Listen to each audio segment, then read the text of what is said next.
आज की कहानी ज़मीर अहमद निज़ामानी भाई की है, जो कहते हैं कि चंद साल पहले मैं अपने मामू जान के घर गया और फिर मैं वहीं रहने लगा।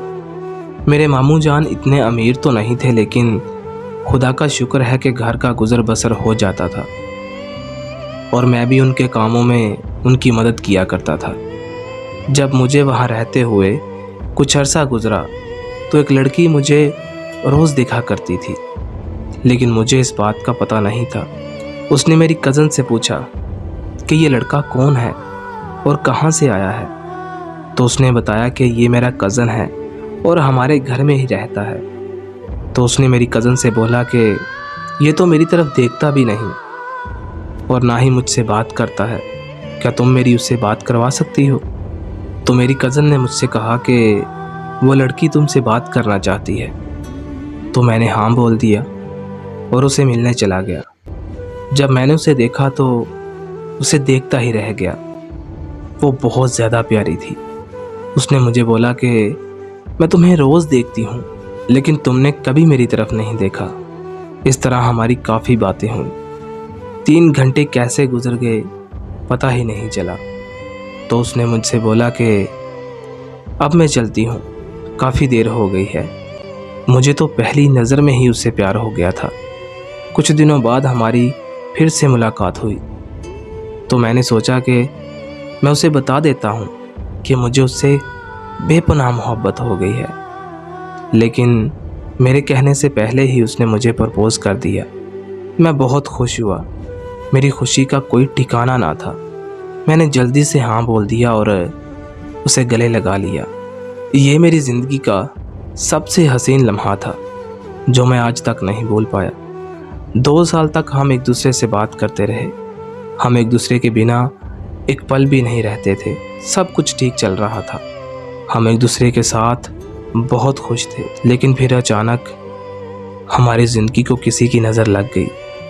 हम दोनों के दरमियान कोई तीसरा इंसान आ गया। उसने मुझे टाइम देना बंद कर दिया। मैं उसे मैसेज करता, लेकिन उसका रिप्लाई बहुत लेट आता। मैंने बहुत दफ़ा उससे पूछा कि तुम मेरे साथ ऐसा क्यों कर रही हो, लेकिन वो मुझे एक ही जवाब देती कि घर के कामों में बिज़ी होती हूँ, इसलिए तुमको रिप्लाई नहीं देती। फिर एक दिन मैंने उसे शादी का बोला तो उसने मना कर दिया कि अभी नहीं। वो इसी तरह मुझे टालती रही। अब वो कई दिन तक मुझसे बात नहीं करती। फिर अचानक मुझे पता चला कि उसकी मंगनी हो गई है। जब मैंने ये बात सुनी तो मेरे पांव तले ज़मीन निकल गई कि ऐसा कैसे हो सकता है। वो मुझे धोखा कैसे दे सकती है? वो तो मुझे प्यार करती थी। मैंने उससे बात की और उससे पूछा कि तुमने मंगनी कर ली है और मुझे बताया भी नहीं। तो उसने बोला कि हाँ, ये बात सच है। मैंने अपने कज़न से मंगनी की है और मेरी पसंद से हुई है और मैं शादी भी अब उसी से ही करूँगी। ये बात सुन के मेरा दिल टूट गया और मैं ज़ोर ज़ोर से रोने लगा, लेकिन वो मुझे छोड़कर चली गई। मैं उस वक़्त बहुत टूट चुका था। मुझे कुछ समझ नहीं आ रहा था कि मैं क्या करूं। मैं अपने मामू जान के घर से वापस अपने घर आ गया। एक दिन अचानक मैंने उसे मैसेज किया तो उसने मुझे जवाब दिया। तो मैंने उससे पूछा कि तुमने मुझे क्यों छोड़ा?